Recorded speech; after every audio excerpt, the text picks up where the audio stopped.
on in the world. It's this situation that a lot of people have been in. Yeah.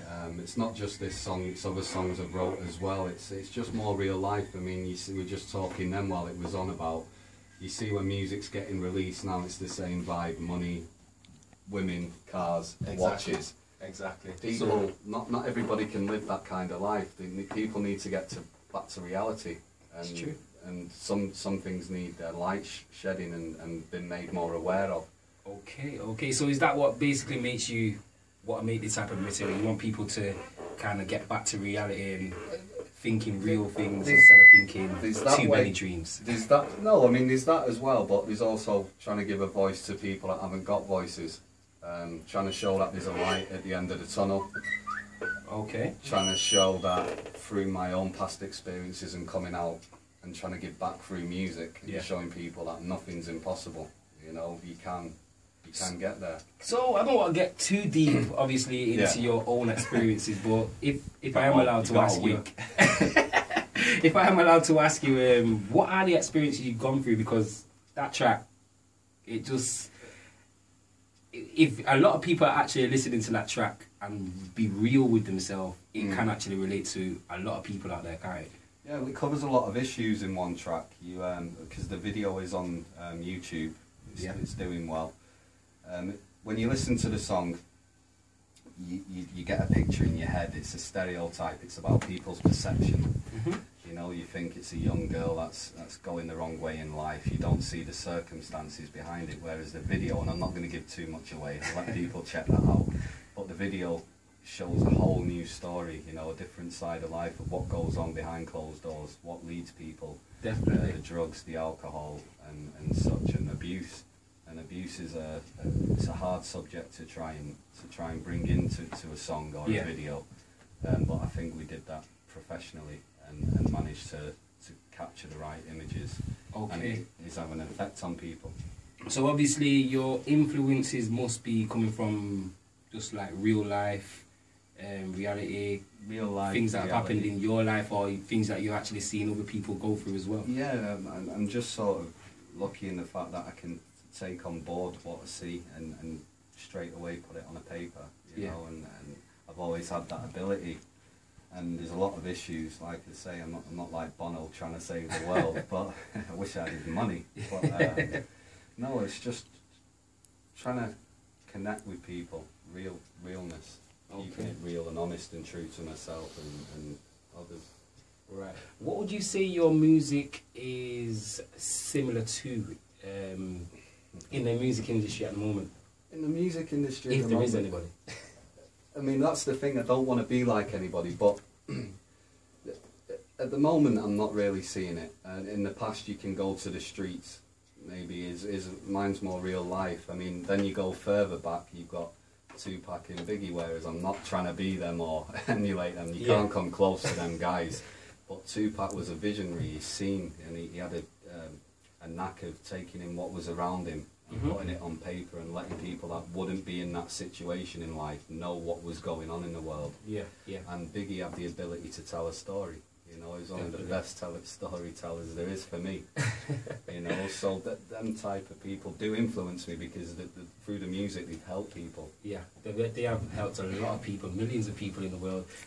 Just going to a text that is coming from Ems313. Oh, it makes me emotion. This song, well done, Steve. Well, obviously you got people listening to Piece of Femi who are enjoying the music, so you must be doing something right.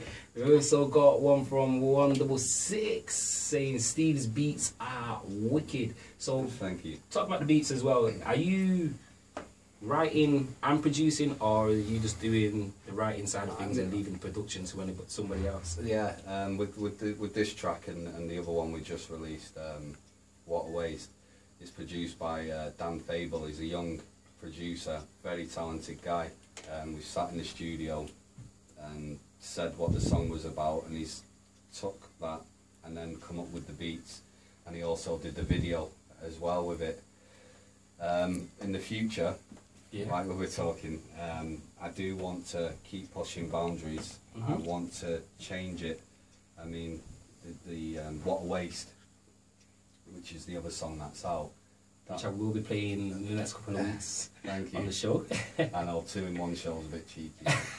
Don't worry about it. No, that peaked at 73 in the US spoken yeah, word I was just chart. saying that, which is a remarkable achievement if you think about the amount of people in the world that does spoken word. If you getting into the American charts at number 73, maybe not being the top 10, but 73rd in the world. Something, it's like, I know. It's a big thing. What we want to try and do is no disrespect to the spoken word market, because I've had it played on spoken word stations. Now we're trying to move away from that, and through Ricky B, Brazen Music. Shout out to Ricky Boateng if you are listening. He's got on board with us now, Yeah. and what we're trying to do is, as well as the lyrical content, is come up with the music to go with it to catch people more, to draw a bigger audience. Okay, to get the word out more. And I know Ricky does a lot of house movement stuff as well. So will there be any like spoken word tracks over a house beat that people can look forward to? Well, never say never. Why not? It's about pushing the boundaries. As long as I'm getting messages off people saying I inspire them, and that for me means a lot. You know, to know you're making a difference. As long as you keep making a difference in someone's life and the music is good, why not? Definitely. Well, it has been a big pleasure having you on the show. Just before you go as well, is there anywhere people can get hold of your music, get hold of you? It's on iTunes and all the leading online download things. And what they need to type in? What is Spotify? Yeah, Steve Moran. It'll come up. Twitter at Steve Moran Music. Okay, Facebook. okay, and the Facebook as well. Official Steve Moran. All right, so hopefully I should have get some more exclusives from you. Definitely. In the future, and I hope to have many more interviews with you. No problem. With some more big tracks, like influential tracks like that, because that's what Peace FM is all about. We're trying to spread peace and let people know, obviously, the world's a nice place. It's not about diamonds and cars and... That's the thing, it's not all doom. I don't want to do all doom and gloom, you know, but sometimes there's certain things you do actually want to get out there and make people more aware of. Okay, and just before you go, because we have been talking about the BET Award before, and we were talking earlier on about, sorry, the Mobos. See, I've got BET here. But obviously, you not being a black person, but liking black music and urban music, what are your views on the Mobile Awards?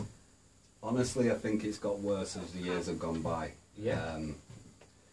Sam Smith, like you said, he's an amazing artist and he should be winning awards. But I feel that the Mobos, as it's getting bigger each year, I think they should be doing more to give back to the young, deprived areas. Whether you be black, white, pink, green, blue. You know, it's not so much about colour, guys. What colour person wins an award? It's music.